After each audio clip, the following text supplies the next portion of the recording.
उत्तराखंड में इन दिनों टोपी और तिलक पर सियासी तकरार बेहद तीखी है, आक्रामक है और एक दूसरे के खिलाफ अब जो लड़ाई है वो तेज हो चुकी है। कांग्रेस की ओर से हरीश रावत ने मोर्चा संभाला है। सोशल मीडिया पर उन्होंने कुछ तस्वीरें पोस्ट की, कुछ बातें लिखी जिस पर घमासान मच गया और लड़ाई इतनी आक्रामक हुई कि हरीश रावत को बाद में वो पोस्ट भी डिलीट करनी पड़ी। लेकिन बीजेपी की ओर से अनिल बलूनी ने मोर्चा संभाला, वो फ्रंट पर आए। हरीश रावत की ओर से जो सवाल उठाए गए थे उन पर बलूनी ने तीखे प्रहार किए और हरीश रावत की दरअसल ये पोस्ट थी जिस पर विवाद हुआ था। उन्होंने मौलाना कहे जाने को लेकर नाराजगी जताई थी और बीजेपी के नेताओं की कुछ तस्वीरें पोस्ट की थी और सवाल पूछे थे।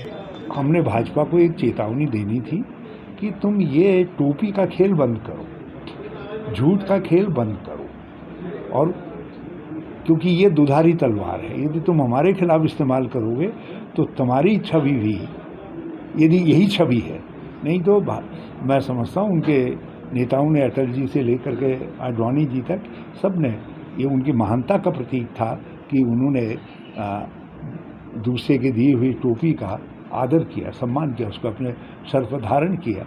हमने भी आदर किया, हमने भी सम्मान किया। हम पहने तो टोपी जो है गलत, और भाजपा के नेता पहने तो उससे राष्ट्रीय एकता झलकती है। तो ये जो दोहरा मापदंड है भाजपा का, वो गलत।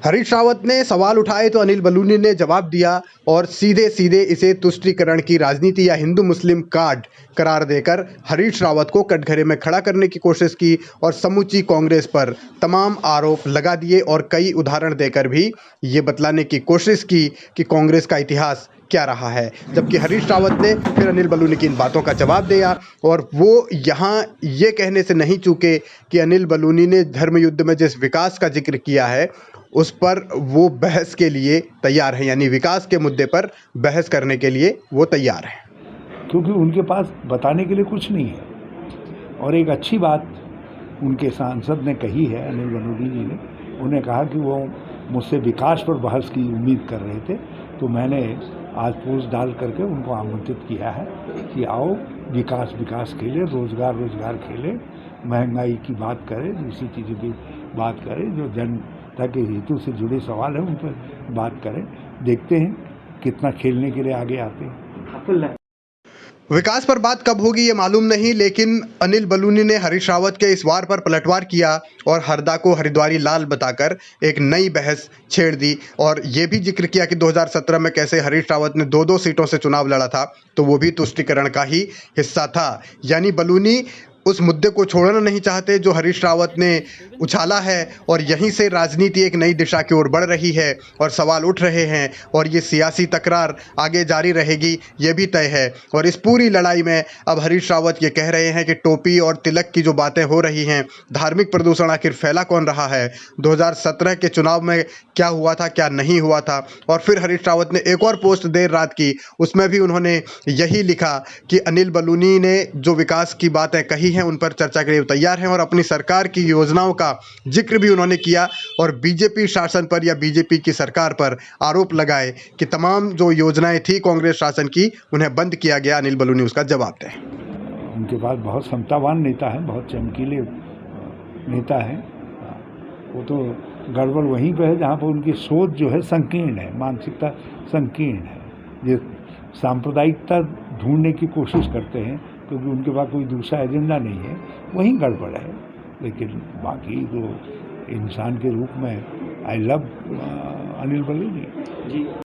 बलूनी और हरीश रावत के बीच की ये जंग आगे भी जारी रहेगी, इससे इनकार नहीं किया जा सकता। दूसरी ओर बीजेपी भी हरीश रावत पर हमलावर है। ये टोपी पॉलिटिक्स करने की जो कांग्रेस की फितरत है, उस फितरत को जस्टिफाई करने के लिए कांग्रेस जो झूठ का षड्यंत्र रच रही है, मुझे लगता है ऐसे षड्यंत्रों से अब प्रदेश की जनता, देश की जनता तंग आ चुकी है। हरीश रावत जी को इस तरह के जो षड्यंत्र हैं वो नहीं रचने चाहिए और ऐसे षड्यंत्र करने पर उन्हें देश की जनता से माफी मांगनी चाहिए। हरीश रावत उत्तराखंड कांग्रेस में चुनाव प्रचार कमेटी के अध्यक्ष हैं, इसीलिए वो तमाम तरीके अपना रहे हैं जिससे बीजेपी को घेरा जा सके और प्रचार को आगे बढ़ाया जा सके। मगर इस पूरे एपिसोड में सीएम धामी की चुप्पी भी बहुत सवाल खड़े करती है। सवाल ये कि आखिर धामी साइलेंट मोड में क्यों हैं? सवाल ये कि अनिल बलूनी अगर इतने एग्रेसिव हैं तो क्या कहीं उन्हें पार्टी ने 2022 में सीएम कैंडिडेट के तौर पर तो फ्रंट पर लाने के संकेत नहीं दे दिए हैं?